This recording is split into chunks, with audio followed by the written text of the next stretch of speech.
warahmatullahi wabarakatuh. Perkenalkan, kami dari kelompok 3 program studi S1 Bisnis Digital akan menjelaskan tentang pengembangan sistem basis data dari sebuah kasus klinik kecantikan.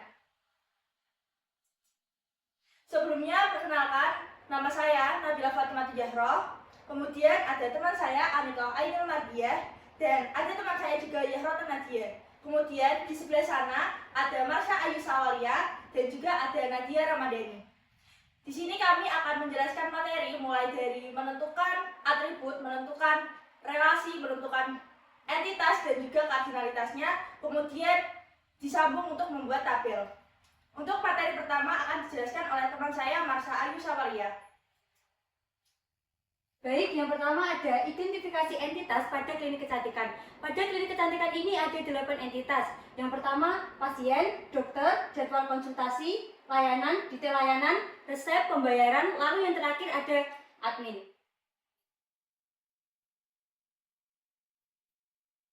Selanjutnya ada atribut pada masing-masing entitas. Yang pertama ada entitas pasien yang terdiri dari 6 atribut. Yang pertama ada ID pasien sebagai primary key, nama, jenis kelamin, tanggal lahir, alamat, dan nomor telepon. Yang kedua, entitas pada dokter ada 5 atribut. Yang pertama ID dokter, nama, spesialisasi, nomor STR, dan juga nomor telepon. Yang ketiga ada jadwal konsultasi yang terdiri dari 6 atribut. Yang pertama ID jadwal, tanggal, jam, dan ada ID pasien sebagai foreign key, ID dokter, lalu yang terakhir ada ID admin.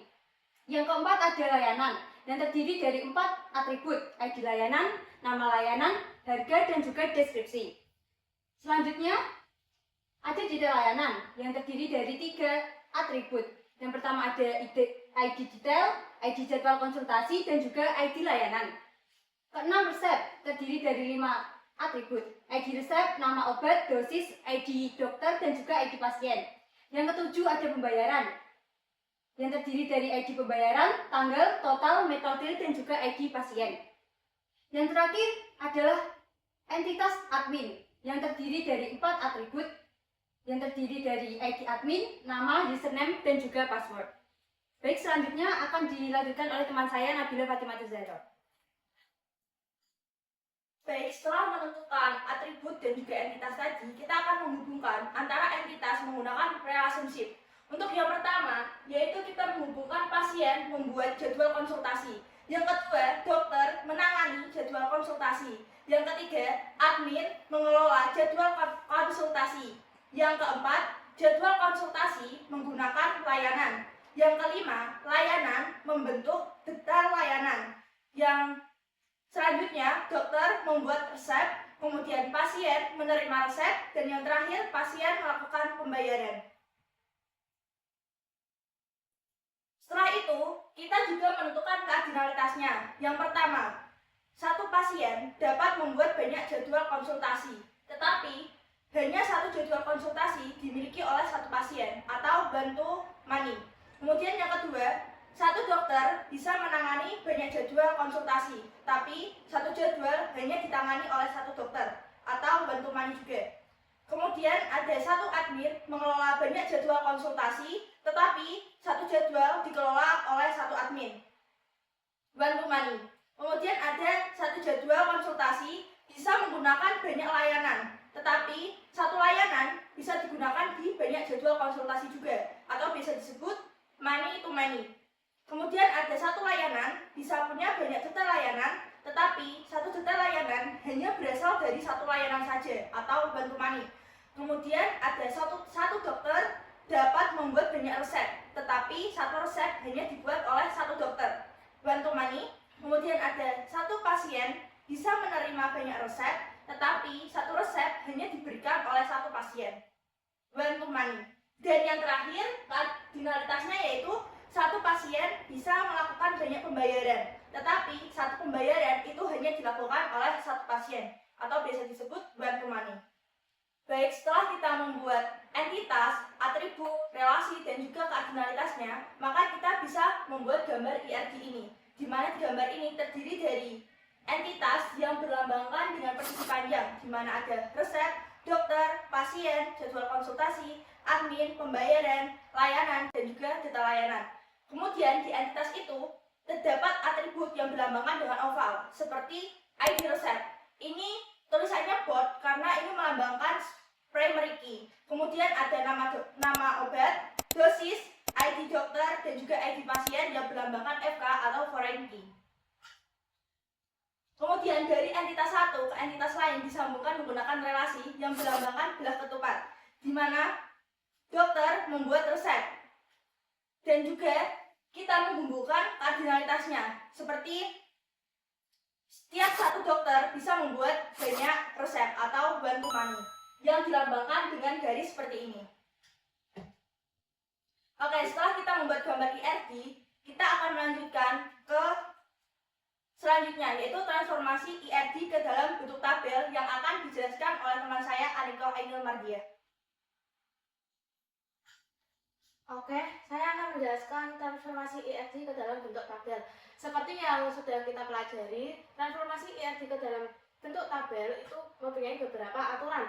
Salah satunya yaitu setiap himpunan entitas ditransformasikan sebagai sebuah tabel. Contohnya seperti ini, pasien membuat jadwal konsultasi one to many.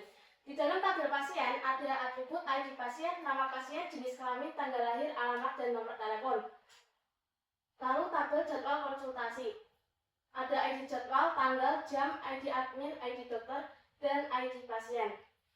Nah, dalam one to many ini juga ada aturannya, yaitu menghubungkan dua himpunan entitas akan ditransformasikan ke dalam bentuk penyertaan atribut-atribut relasi ke himpunan entitas yang derajat relasinya banyak atau many.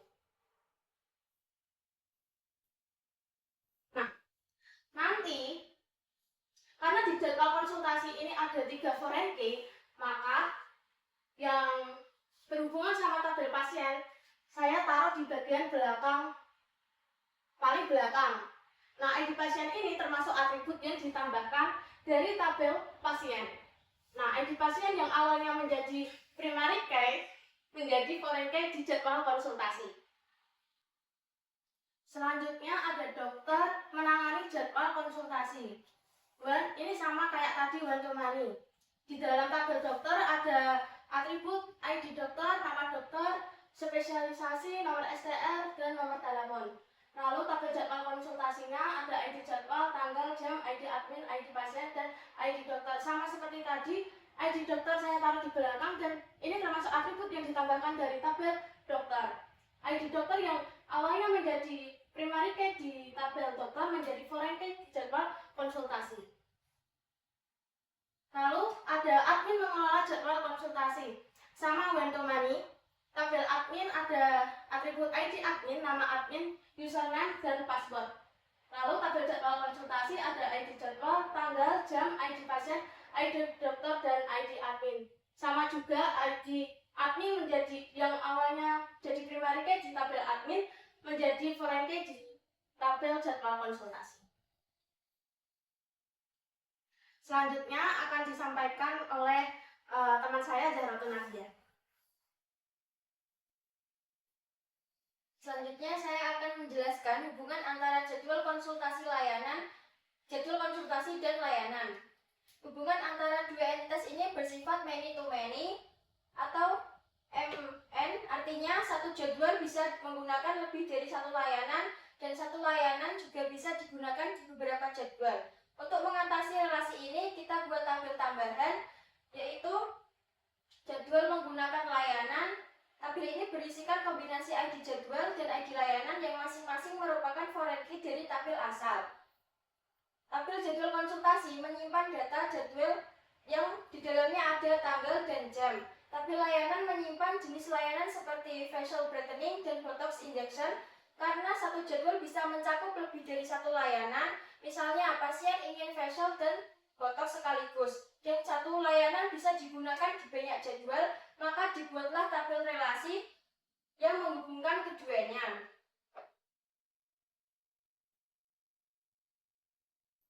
Selanjutnya, relasi antara layanan dan detail layanan. Relasi ini bersifat one to many, artinya satu layanan bisa memiliki banyak detail. Namun, satu detail hanya digunakan satu layanan. Di sini kita membuat tabel detail layanan yang menyimpan kombinasi antara ID jadwal dan ID layanan, serta menambahkan kolom ID detail sebagai identitas unik di tabel ID layanan menjadi foreign key dari tabel layanan. Tujuan membuat tabel detail layanan adalah untuk mencatat lebih rinci aktivitas layanan yang dilakukan pada jadwal tertentu. Selanjutnya ada relasi antara entitas dokter dan resep. Hubungan ini bersifat satu ke banyak, artinya satu dokter bisa membuat banyak resep, tetapi satu resep hanya dibuat oleh satu dokter. Untuk mengakomodasikan ini, kita tambahkan atribut ID dokter sebagai foreign key di dalam tabel resep. Jadi kita bisa tahu resep mana yang dibuat oleh dokter siapa. Tabel dokter menyimpan data dokter seperti nama, spesialis, dan nomor STR. Tabel resep menyimpan data obat, dosis, dan ID dokter. Selanjutnya akan dijelaskan teman saya Nadia Ramadhani. Selanjutnya yaitu pasien menerima resep atau one to many. Untuk tabel pasien sendiri memiliki beberapa atribut. Yang pertama yaitu ID pasien, nama pasien, jenis kelamin, tanggal lahir, alamat, dan juga nomor telepon. Kemudian ada juga tabel resepnya yang berisi ID resep, nama obat, dosis, dan juga ID pasien. Untuk ID pasien sendiri di dalam tabel resep ini menjadi foreign key di dalam tabel resep. Selanjutnya yaitu pasien melakukan pembayaran atau one to many lagi. Di sini dalam tabel pasien memiliki atribut yaitu ID pasien, nama pasien, jenis kelamin, tanggal lahir, alamat, dan juga nomor telepon. Kemudian untuk di dalam tabel pembayarannya sendiri, untuk ID pasiennya sendiri berubah menjadi foreign key di dalam tabel pembayaran. Untuk tabel pembayarannya memiliki beberapa atribut yaitu ID pembayaran, tanggal, metode, total, dan juga yang terakhir yaitu ID pasiennya. Selanjutnya untuk contohnya sendiri yaitu tampilkan data pasien yang berasal dari Kota Kudus dari tabel pasien. Untuk aljabarnya sendiri yaitu selection alamat, dimasukkan Kota Kudus atau kota yang ingin dicari, dan juga pasien. Untuk outputnya sendiri itu memiliki atribut ID pasien, nama pasien, jenis kelamin, tanggal lahir, alamat, dan juga nomor telepon. Untuk selanjutnya sendiri yaitu tampilkan seluruh data yang ada pada tabel dokter dan juga jadwal konsultasi. Untuk aljabarnya sendiri bisa dilihat untuk artinya yaitu kita menggabungkan dua tabel dengan kondisi bahwa ID admin pada tabel admin harus sama dengan ID admin pada tabel jadwal konsultasi. Untuk outputnya sendiri terdapat ID admin, nama admin, username, password, ID jadwal, tanggal, jam, ID admin, kemudian ID pasien, dan juga ID dokter. Sekian untuk presentasi dari kelompok kami. Kurang lebihnya kami mohon maaf. Wassalamualaikum warahmatullahi wabarakatuh.